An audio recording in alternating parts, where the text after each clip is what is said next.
Well, good morning, guys. It's Saturday morning. I think it's around June the 22nd. Welcome to Car Connections. The thing that a lot of you guys have been asking for is a lot of you guys have been following the channel since early on and have known the history of me and Taycan. I want to share you guys the evolution of my car purchases when it comes to Taycan. What are the biggest differences and what do I think about the latest Taycan, which I have now a GTS? So let's do that. Please join me.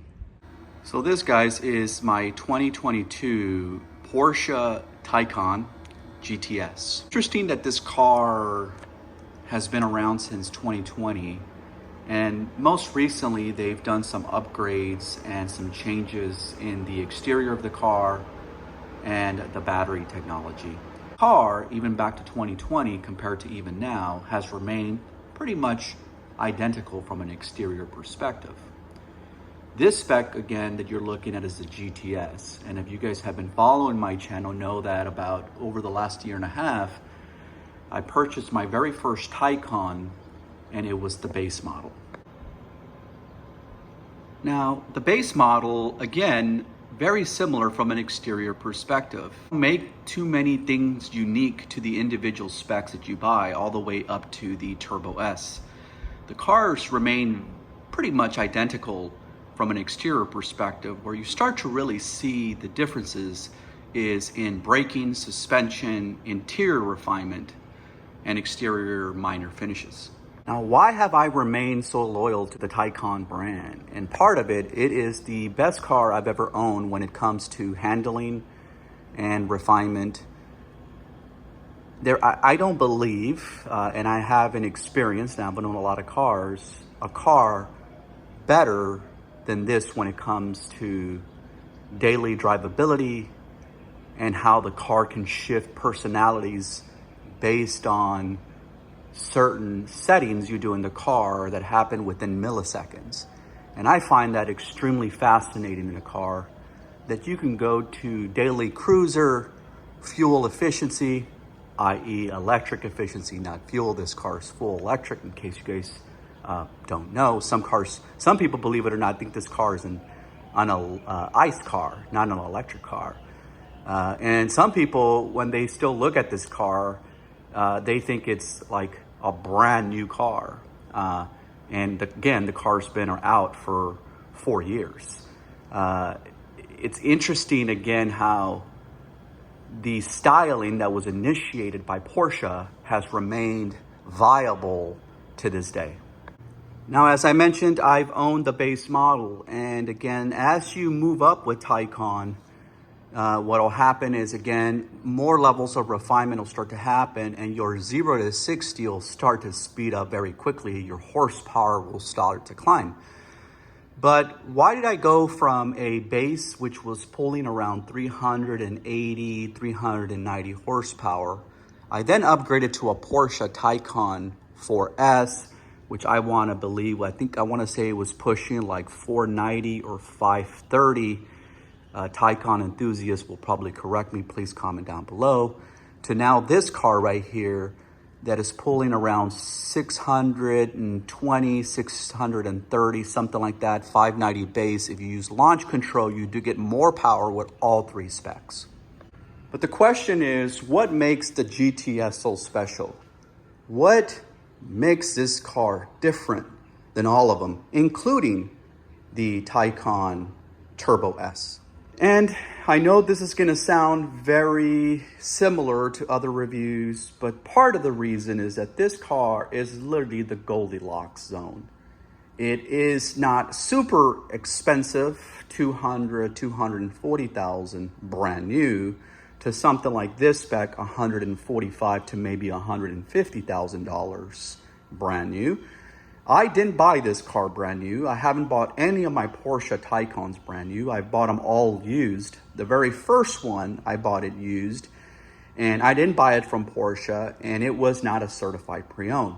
My 4S was a certified pre-owned Porsche with an original MSRP of $168,000 on that 4S I had. And I ended up buying that car for about $100,000, of which today you could probably buy that 4S for about $65,000, $70,000. This GTS, I was able to get a fairly good deal. Original MSRP on this car was $148,000. And I paid, I want to say $97,000, $98,000 for this car. So you guys can see how the market has shifted, specifically on Taycan, over the last 1.5 to 2 years. And I've witnessed it extremely closely because I've owned all three. And what's interesting is about 1.5 years ago when I owned the base model cost me about what the GTS cost me now. So if you are in the market for a Porsche Taycan, right now might be the best time. I am noticing these cars, and I follow these cars extremely closely. And what I have noticed is in my 2-month ownership of this car, give or take, the depreciation value on this car hasn't been significant. I'm noticing the depreciation on these vehicles finally slow down to a degree that it's noticeable, guys. These cars were dropping $8,000, $10,000 on a monthly basis, and now they're hovering around the $2,000 mark. Still significant, but nowhere near the $8,000 to $10,000 that I had been historically seeing with these cars from a depreciation perspective. So if you're in the market for a Taycan, I'm going to share with you probably which one you should pick and what might meet your lifestyle. Now, if you're just looking for style, go with the cheapest one. It has more than enough power and more than enough range. And right now, you could probably get a base Taycan for about $50,000, $55,000. Certified pre-owned, which I think is a banger of a deal if, again, you only care about looks, you don't care about power, and it's a fantastic daily driver. The reason I end up picking this car is because one of the things I like about Porsche Taycan and Porsche in general is their handling ability. And this car, because of the package, it being a GTS, I believe, and I could be biased, has the best handling of all Taycans, including the Turbo S. This car has been designed by Porsche to be designed to handle the track.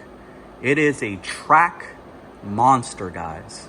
So if you like cars that handle extremely well, you should probably look at the Porsche Taycan GTS. The other thing about the Porsche Taycan GTS, which I think is also a bargain relative, again, all this is relative, guys, right? Compared to the Turbo S, is that the GTS actually gives you the same torque power as a Taycan Turbo S, which is the most powerful Taycan to date. Basically, you're getting the ultimate handling machine. You're saving $20,000, $30,000, give or take, compared to the Turbo S. You're getting all the levels of refinement on the interior at this level of spec, and you're also getting the torque of the Turbo S. I believe that this car right here gives you the best benefits of all. Now, I do love horsepower, and this does have a lot of it. This does 0 to 60, guys, in about 2.9 to 3.1 seconds in a family sedan, which I think is fascinating. There you go, guys. Why did I pick the GTS? I think you're getting a lot for the dollar. Depreciation on the GTS compared to the other lineup on Porsche Taycan also has the lowest depreciation. And if you go online to Auto Trader or Car Gurus or Cars.com, you're going to notice also that the rarity of the GTS seems to be one of the rarest of all the specs. Now, let me just do a quick intro of the interior of the car, and I think most of you guys have already seen it, but if you're not familiar with Porsche Taycan, and this is your first time seeing it, what's interesting about Taycan is it does come with 2 chargers on each side of the vehicle. You have one there,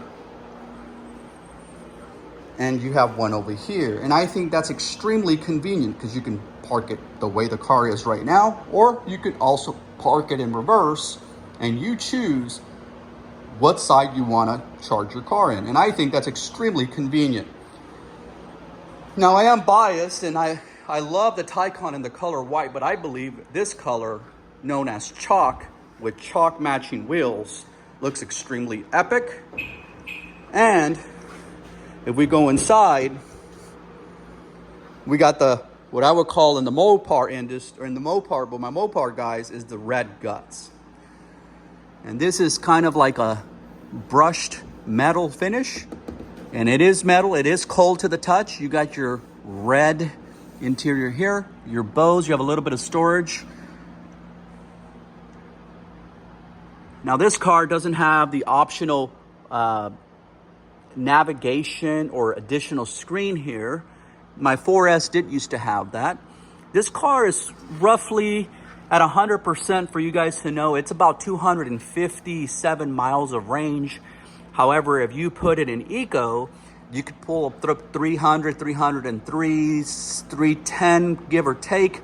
What's interesting about the GTS, which again adds to its value, it's one of the most efficient Taycans out there.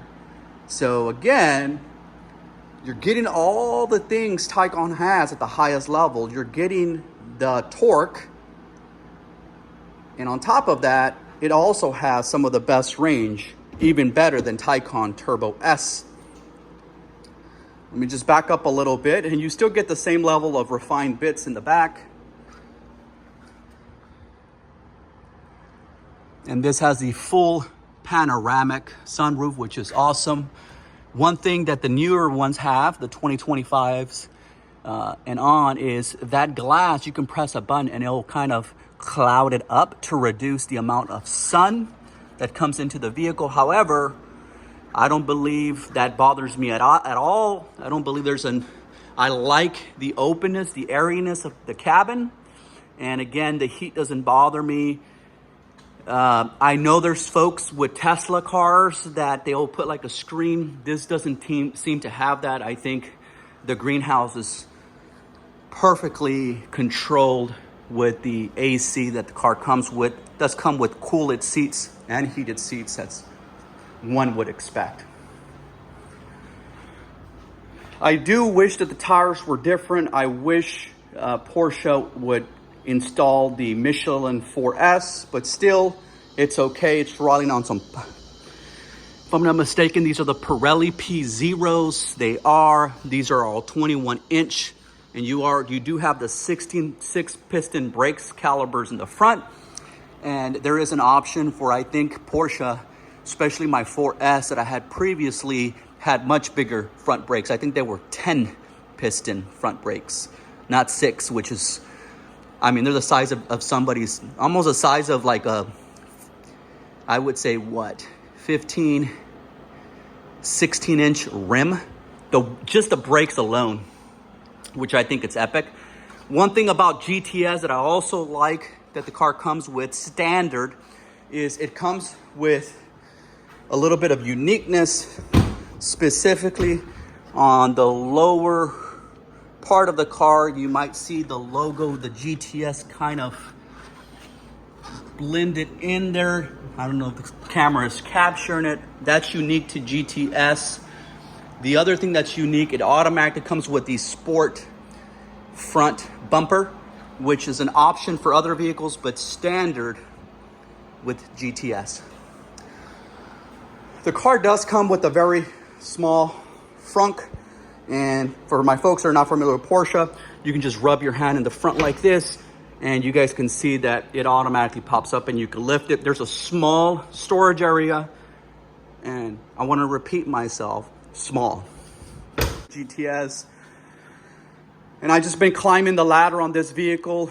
I kind of had my base Porsche Taycan, went up to the 4S, sold my 4S, regretted that, went to Tesla Model S Plaid, sold that. Now I'm back with Porsche Taycan. And it's almost like the girl that almost got away, basically. And I got the chance to get her back. And I'm really enjoying this vehicle. It's at the top tier of all the vehicles I've owned. There's a reason why I have a third one, which is extremely unique in my car purchasing history. And I believe if I'm doing that, I must have found something extremely special with this car for me to have a third purchase and upgrading this vehicle. Do I see myself buying the 2025 model in the future? Potentially. I'm not going to buy it new, guys. I'll always wait, especially with these cars, 2 to 3 years to allow depreciation to hit. And then you can come in with a very nice spec, save yourself $50, $80, $100,000. Car probably you can probably find one with 3 to 5,000 miles, certified pre-owned, full year, 8 years, 100,000 miles on the battery pack. And I think that's the way to purchase these cars. So could I see myself upgrading to the newer 2025? Yes, it just has to age 2 to 3 years for me to pull the trigger and save a shit ton of money. Hope you guys enjoyed this. I think this was a long video, but I think it's good that I'm sharing this because a lot of you guys have been asking for this. And well, there you go, guys. I hope you guys enjoyed the vlog. And as always, make sure you subscribe. Peace.